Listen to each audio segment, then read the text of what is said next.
Hello and welcome. I'm Lori, your spiritual advisor, here with tips to help you with this thing we call life.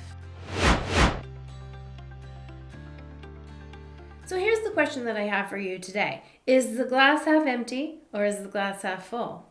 There's usually some pretty firm definitions about the answer to that. So if a person says it's half empty, they're considered a negative person. If a person says it's half full, they're considered a positive person, right? So we're always trying to separate things and put them into these boxes, into these separations.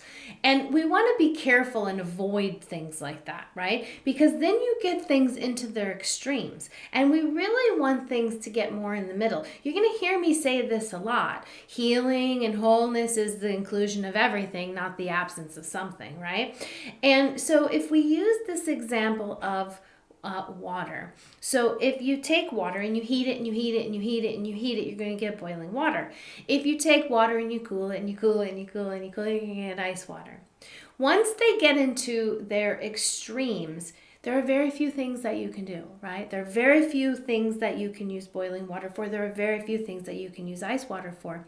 But if they work together and they heat and cool and heat and cool and heat and cool, then you get room temperature. You get a warm or cool water, and there's so many things. It just opens up the possibilities of things that you can do with that, right? So if we look at if we ask the question, is the glass half empty or is the glass half full?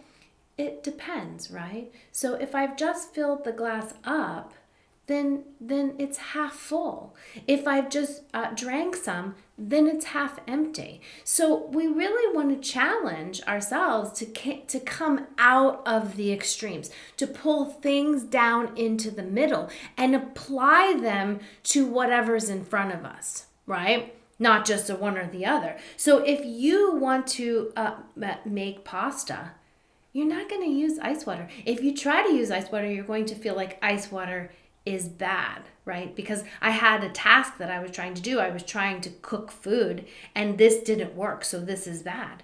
But if you try to take a bath in boiling water, you're going to be like, wow, boiling water is bad. Like, it's a bad. And so you're judging something that's being misused. You see what I'm saying there? You're judging something that's being misused. Use it correctly in its intended form, and then you see its power and its strength. And you're the same way. So if you can start seeing that, you can start seeing these things in yourself, using these forms in the correct way. Make sense?